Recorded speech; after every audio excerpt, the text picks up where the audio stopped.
So sometimes it's better that you don't even release new songs. It's better that you rebirth or you rebreathe life into your old songs that nobody has even heard. Okay, this video is sponsored by VisionCityArt.com. If you need a single cover, album cover, EP cover that also works for merch, print on demand, full campaign, pre-save, Spotify banners, Facebook banners, all that stuff, go to VisionCityArt.com and not only get a dope design, but get a campaign for your next single or your album launch. That's my amazing wife, Melanie. Go to VisionCityArt.com. But look at this. I'll never forget being at a conference and I was learning about marketing and getting my music out there. And I don't know about you, but I get really frustrated that more people haven't seen my music. You know, I was looking at my YouTube channel the other day, and yeah, the views are going up. We're making thousands off of YouTube a month, and it's great. It's awesome. I'm so thankful. But I still see comments of people like, man, you deserve more views. And sure, that's like nice to hear that, yeah, that people think that, but it frustrates me because I know I'm not where I should be. And yes, a new song can open new doors for you. You know, if it's for TV and film, maybe if it has a big feature on it. But let's just be honest. You know, when you release a new song, have you really put the muscle and the money behind that to make that song a freaking hit? Or are you just whipping it out there and going on to the next because you're an artist and because you don't maybe like marketing and you'd rather create, you'd rather be in the studio, you want that dopamine hit of a new song, a new mix, and it's fun to do new. It's not maybe as fun to promote old. But you know you've got maybe some hit songs that are probably even better than some of the new stuff. Like I even know some of my older stuff is better than some of the new stuff. Hurts to say that, but it's the truth. And there's millions of people that I haven't heard of, and that's partially the reason why I still use songs that are 5-10 years old that I market so that they find me through those songs, and then they go check out my new stuff.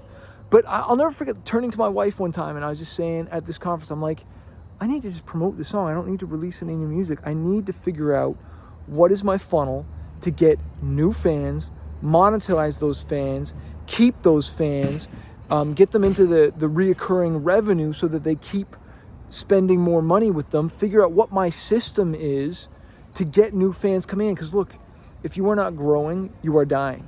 Your business is dying. There is no standing still. You're either going up or you're going down. There's none of this just staying because the market is growing. And if you're not at least growing with the market, where the music market, like Spotify, has got to be growing at least 25 to 30% a year. And if you're not at least growing to 25 to 30% a year, you're falling behind. But let's get back to this thing about, you know, you wanting to make new songs because it makes you feel good, but you're not actually growing. You know, what are you promoting? What are you selling? What is your goal? What are you marketing? What is your best song? Who is your target audience? It's not everybody. One of the things we're going to be doing in the 10X Your Fanbase 5-day challenge that starts April 11th with, I hope you join. Go to 10xyourfanbase.com/live challenge. I encourage you to join the VIP because then you'll get to ask me direct questions over Zoom. But one of the things we're going to be covering is like, who are the 5 artists that you sound like? Who are they?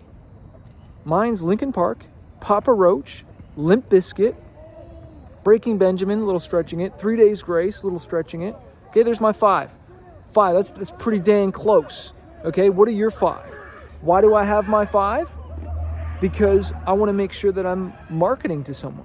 That if they're listening to that band and I sound even kind of similar to them, well, then there's a darn good chance that they're going to want to check out my music because it's similar, right? Like, I'm not going to market to Taylor Swift fans. I don't sound like her. I don't even sound close. I'm not a female vocalist, okay? So you want to be fishing in the right area, all right? Now, on the challenge, we'll be talking about, should you run Spotify ads? Should you run Facebook ads? Should you run Instagram ads, YouTube ads? One of the things I always say to artists is you want to fish in the same pond where the fish are. What does that mean? If you want to grow Spotify, run Spotify ads. If you want to grow Facebook, run Facebook ads. Don't make people jump platforms. It blows my mind, and I even see it with major label artists. Like, it's actually incredible that you can actually see people's ads and stuff and whether people are running ads on certain platforms, and that I see a lot of labels running ads for their artists, and they're running them to that stupid smart link where people choose where they want to listen to it, Deezer, Amazon, Spotify. I run ads to places where I make sales. That's what I do. That's why I'm going to be able to spend thousands a day marketing my music. Okay, that's why, because I'm going directly to a sale. I have a sales process. Most artists, 99% of artists, they only sell either tickets to their shows, or they sell maybe a merch package, or they're running it to Spotify. They don't have a funnel. They don't have upsells. They don't have downsells. They don't have continuity. Continuity is recurring revenue, money coming in every single month. You know what we do as artists? And I love Spotify. I love Apple Music. I'm so thankful. But you know who's getting the recurring revenue every single month? Spotify, Apple Music, Amazon Prime, $10 a month, Netflix, right? What's your recurring revenue where you're getting money every single month? What is it? Like, yes, I'm very thankful. Like, if I feed Spotify, and I've fed Spotify, I've fed YouTube, I've fed Apple Music so much that people have got me on playlists. And because I'm on the playlists, whether that's personal playlists, editorial playlists, whatever playlists, then people keep listening to my songs. And so I keep getting paid from those fans every single month. That is a form of recurring revenue, right? But you want to think like, what's yours? And what are you growing? So that you continue to get paid every single month. You might get paid every single week from your salary job, which is great. But you want to start building things in with your music. I've seen some labels do a t-shirt of the month club. I've seen some artists do like maybe a CD of the month club, or just whatever different things to keep monetizing that music. But I want to encourage you. Do you really need to be releasing another song? Or do you need to stop and think and like, how do you market all the songs that you've already got? Because you've probably got some really good songs that nobody has heard. And you need to think, okay, I need to just market and breathe new life into these songs. And that's probably why you need to join the 10X Your fan base, because you don't know how to market them. You don't know what to do, right? Like, you're not sure. You're like, wow, really? I can market an old song? Like, really, Chris? Yeah, you can market an old song. And what blows my mind away is that when I tell artists that, look, you should be marketing this song, like if it's your very, very first song, you should be marketing that before it even comes out. Like, you could be marketing it and giving it away for free. Wow. Or trying to sell it before it even comes out. Like, you think that you need to wait for the special moment, or you're going to ruin your release by giving it away for free or something like that. Or like, you think people are going to be offended. You know what I mean? When really nobody even knows who you are. They don't know who you are. Like, you're in obscurity. No one knows me, right? And I've got almost 1 million monthly listeners. And like, no one knows me. No one knows who I am, right? Like I've got work to do. So if I have a new song coming out in 2 to 3 weeks right now, I could be marketing that thing right now, and I will be with pre-saves and all that stuff, which reminds me I need to get my pre-save campaign going on. But like, you want to do something, but you need to market what you've got. Blow it up. What's the merch around it? What's the system? Who are your fans, right? What's your goal? Get a goal of marketing, get a certain amount of followers, get a certain amount of emails, get a certain amount of subscribers, then release your next song. And stack that. And don't move on until you hit it, right? Like, and this is the thing, like, but you got to be willing to stick with it. And if you don't have money to put in your music, into marketing your music, well, let's solve that problem. Let's solve that problem right now. What job can you get?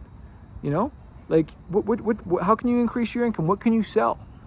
What hat, designer hat, hoodie, watch? What can you sell to put money in your music? What you can decrease your lifestyle and increase your marketing? You know, do you really need that fancy car? You know, maybe you need to get rid of that BMW. You need to go to a Toyota or to a Honda, right? Maybe you need to cancel that Netflix subscription and only watch stuff on YouTube. There's an extra $10 a month right there. What other memberships that you don't use, right? Cancel them. Do you really need your Spotify subscription? Oh my gosh, don't cancel that. Or your Prime. right? If you've got Prime, you got Spotify, and you got Netflix, there's $30 right there. Boom, put that into your marketing. You know, do you need the fancy phone that you have? You know, like, why do you like sure, keep your iPhone, it's fine. Like, but you need the newest one, right? I normally this isn't the newest iPhone. It's a newer one, but it's definitely not the newest, right? But I use this thing generates me money. I'm trying to get you into marketing mode. What can you sell? Where can you find that? Can you get more hours? Who can you work for? What can you do online? Deliver pizzas. I don't care, whatever it is, to get some more money in your pocket so that you can go and market your music. Stop making excuses, my friends, and start making moves. You know, so long we never increased our lifestyle. Me and my wife, we just kept on putting it into marketing. One last thing I want to share with you. You can't outwork people. You have to outsmart them. Yes, hustle. Yes, grind. But you've got to leverage. I used to think I could outwork people, play more shows, book more shows. But it's not about me playing more shows or working hard. It's about me leveraging and being in front of more people. Okay? I was only playing shows and I was in front of a few hundred people at a time. But then I realized I could buy onto a tour and I could be in front of tens of thousands. Now I'm marketing online and now I can realize I can be in front of millions. While I'm sleeping, it's like going for me, and it's like that's working smarter, right? And you don't know what you don't know. Like, I'm trying to surround myself with the biggest thinkers this year because I want to get out of the box. There's always a better way, and I only know what I know. And what got me here won't get me there, and what got you where you are won't get you where you want to go. So surround yourself with people who are where you want to be. I want to surround myself with people that got 2+ million monthly listeners on Spotify. I want to surround myself with people that are doing $1 million a month, $1 million days, right? So that I can grow my music income. Because, like, if I'm asking Joe Schmo and you're asking your other broke artist friend questions that's not where you're at, like, you think you're going to get the answer? How can they give you the answer where they've never been there? Like, right?